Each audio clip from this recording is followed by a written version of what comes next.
Os escribo a vosotros padres, porque conocéis al que es desde el principio. Os escribo a vosotros jóvenes, porque sois fuertes, y la palabra de Dios vive en vosotros, y habéis vencido al maligno. Lo que me gusta de este pasaje es que Juan nos señala la realidad de que hay un crecimiento continuo en la vida de los creyentes y que las personas están en varias etapas de crecimiento en diferentes puntos de su viaje personal hacia la madurez. Ahora bien, para ser muy claros, aquí no estamos hablando de la justificación. Todo seguidor de Cristo es justo ante Dios por la obra terminada de Jesús para y por cada uno de nosotros. El ladrón en la cruz es tan aceptado a los ojos de Dios como el profeta Daniel. Aunque Daniel hizo mucho y el ladrón no tuvo tiempo para hacer mucho, todos estamos ante el trono de Dios como pecadores salvados por su gracia, amados más profundamente de lo que podríamos imaginar.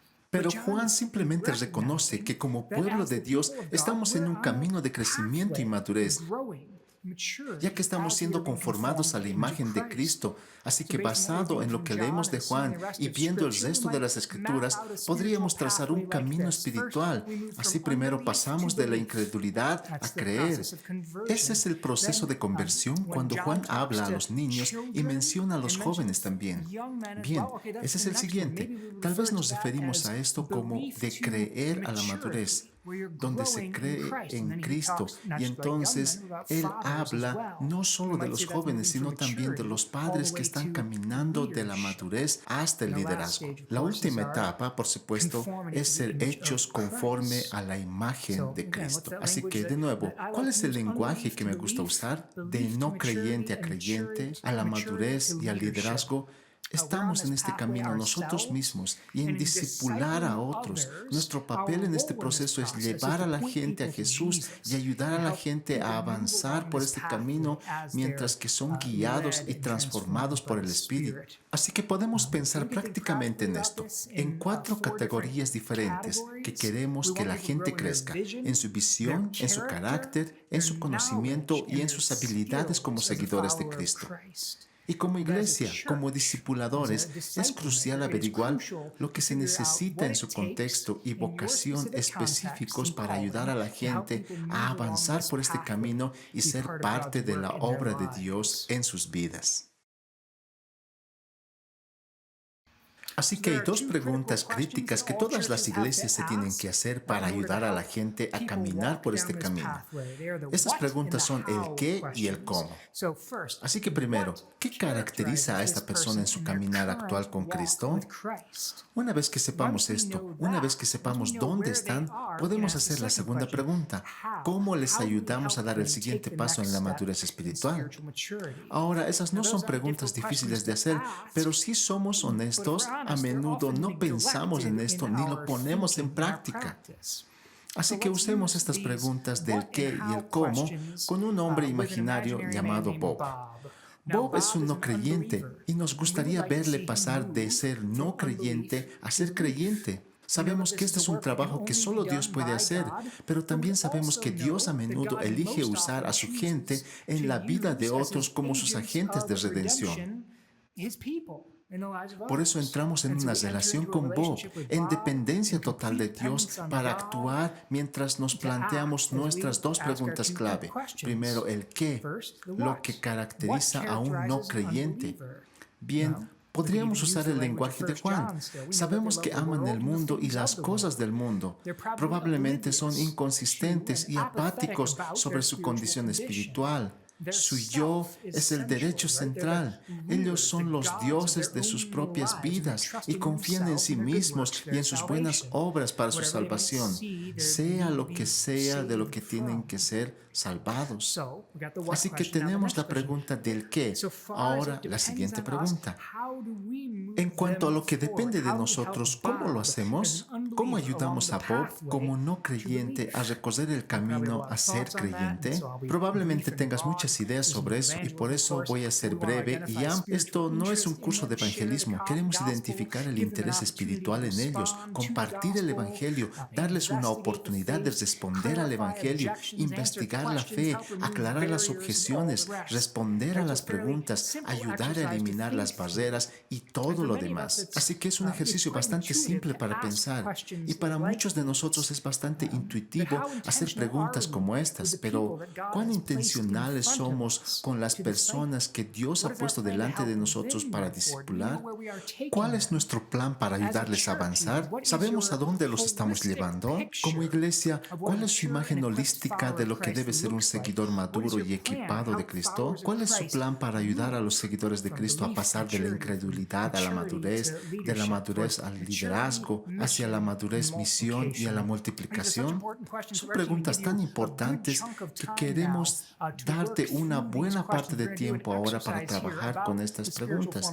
Vamos a hacer un ejercicio aquí sobre el objetivo, camino y proceso de la formación espiritual. Así que ustedes se van a dividir en su mesa. A cada mesa se le va a asignar un grupo diferente. Uno va a describir lo que es un seguidor de Cristo maduro y equipado, cuál es su definición, cuáles son sus características o habilidades de un seguidor maduro y equipado de Cristo. Si tu mesa está en el grupo 2, vas a escribir el qué y el cómo para ayudar a una persona de ser creyente a la madurez. Así que ya hicimos desde ser no creyente a creyente. Ahora vamos a hacer desde ser creyente a la madurez, de los niños a los jóvenes, si quieres usar el lenguaje de Juan. Y luego, grupo 3, si tu mesa es parte del grupo 3, vas a describir el qué y cómo ayudar a una persona a pasar de la madurez al liderazgo o para usar el lenguaje de Juan desde los jóvenes hasta los padres. Tendrán 20 minutos en las mesas para discutir cualquiera de esos 3 grupos en los que estén y luego van a tener algo de tiempo para colaborar con otras personas sobre la misma pregunta y vamos a compartir nuestras respuestas juntos.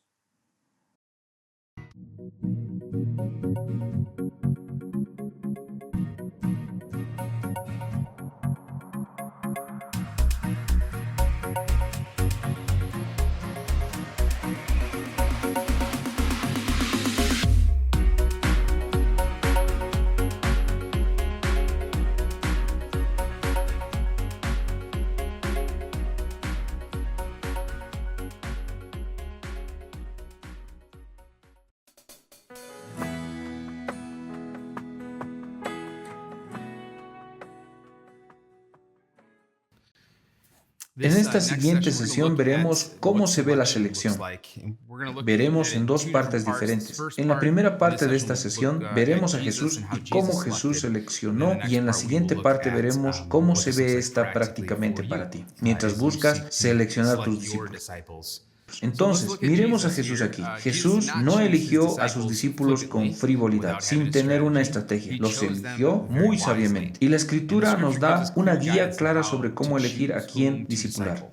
Entonces, esta guía viene al observar el principio de cómo Jesús eligió a sus 12, porque tenía miles para elegir, tenía cientos inicialmente que sabemos que lo estaban siguiendo, escuchando sus enseñanzas, se estaban reuniendo con él en diferentes lugares donde él iba a estar. Pero, ¿por qué eligió a estos 12? ¿Cómo lo hizo? Así que hay mucha importancia que debemos poner en seleccionar bien, seleccionar a quién vamos a discipular. Porque en un movimiento de discipulado como este, especialmente para tu propio grupo de discipulado, quieres asegurarte de tener a los hombres adecuados o a las mujeres adecuadas. Y Dios te llevará a quienes son y a quién preguntar. Debes asegurarte de comprometerte con las personas adecuadas. Incluso si ese es un grupo más pequeño que el que comprometerse con un grupo más grande de las personas equivocadas. El mayor error que escuchamos sobre el discipulado en la iglesia es: Elegí a la persona equivocada. Tomé una mala decisión. Esta persona era tóxica para nuestro grupo. Quería renunciar de inmediato. No estaba haciendo su trabajo y puedes escuchar eso una y otra vez. Y muchas veces, no todas, pero muchas veces eso se remonta al proceso de selección. ¿Seleccionaste sabiamente o hubieron cosas que pudiste haber visto desde el principio que decían que tal vez no deberíamos perseguir esto al menos por este año? Y cuando los líderes luchan con las personas de su grupo o tienen que pedirles que abandonen su grupo, hará una gran diferencia en cómo la gente ve a tu grupo. ¿Qué van a decir las personas en tu grupo? ¿Qué tan seguros se sienten en tu grupo? Y esto realmente debe tomarse en serio. Y por eso queremos seleccionar bien. Y tal vez ya tengas ideas de las personas que te gustaría seleccionar. Entonces, ¿cómo continúas ese proceso? Porque quieres asegurarte de que estén listos y que estés listo para tenerlos en tu grupo y que ellos se beneficiarán de tu grupo y tu grupo se beneficiará de ellos. Y Dios va a hacer un trabajo asombroso en tu grupo. Y si seleccionas mal, si seleccionas a alguien que va a renunciar y que se va a ir, entonces, por supuesto, Dios puede continuar trabajando a través de ti y a través de esa persona y a través de tu grupo para, Dios mediante, traerlos de regreso o al menos alentarlos en su fe al salir. Pero queremos que nuestros grupos sean un lugar donde las personas puedan sentirse seguras de entrar, de compartir, de mantenerse a cuentas mutuamente, de abrir juntos la palabra de Dios. ¿Y cómo sucede eso? ¿Qué debemos hacer? ¿Cuáles son esos principios bíblicos que nos ayudarán en la selección? Así que nos volveremos mucho más prácticos más adelante.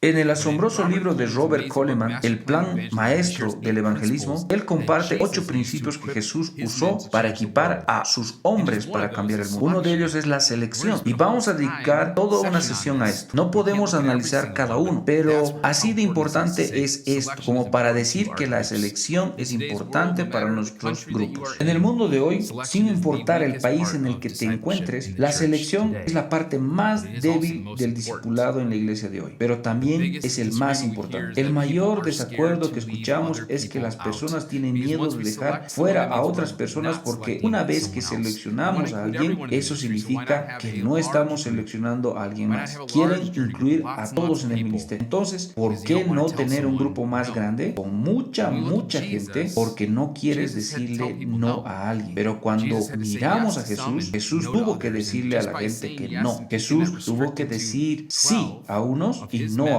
Y como solo decir que sí y mantenerse restringido a 12 de sus hombres que lo van a seguir, muchos otros se van a quedar fuera. Al menos se van a quedar fuera de esos momentos más íntimos que él tenía con sus discípulos. Jesús fue el hombre más selectivo en caminar sobre la faz de la tierra. Tuvo una visión, tenía un propósito, tenía un objetivo y sabía que era con esos 12 hombres que vería la transformación no solo para su beneficio, sino para el beneficio del mundo.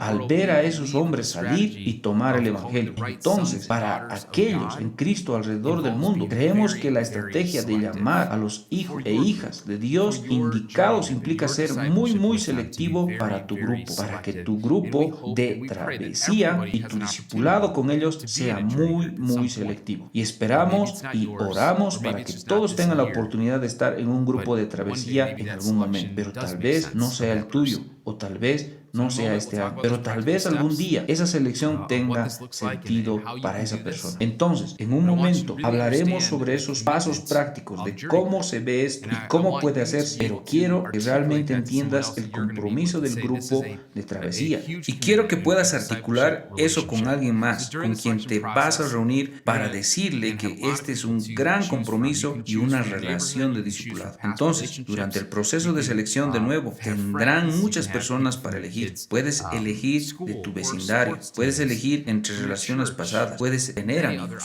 puede tener personas de la escuela de tus hijos o equipos deportivos, de tu iglesia, muchas otras opciones en las que tendrás que elegir y luego dar un paso atrás y decir, hay otras personas con las que tal vez no soy tan intencional, que me gustaría ser intencional. El Señor podría ser parte de estos grupos u otros cristianos que necesitan crecer en su fe. Entonces, en algún momento tendrás que que decir que sí a algunos y tendrás que decir que no a otros. Y otros tendrán que decir sí y no al grupo en ese momento. Solo queremos asegurarnos de que estamos preparados para esas conversaciones y decir, oye, este es un alto compromiso. ¿Estás listo por la gran recompensa que obtendrás de este grupo? Pero la selección es importante. Entonces, vamos a hablar sobre algunos pasos prácticos que puedes tomar. Pero durante unos minutos aquí, vamos a tener una discusión en la mesa que los líderes de la mesa guiarán solo por unos minutos. Y luego volveremos y seremos muy prácticos sobre cómo se ve esto para ti y cómo avanzar en el proceso de selección.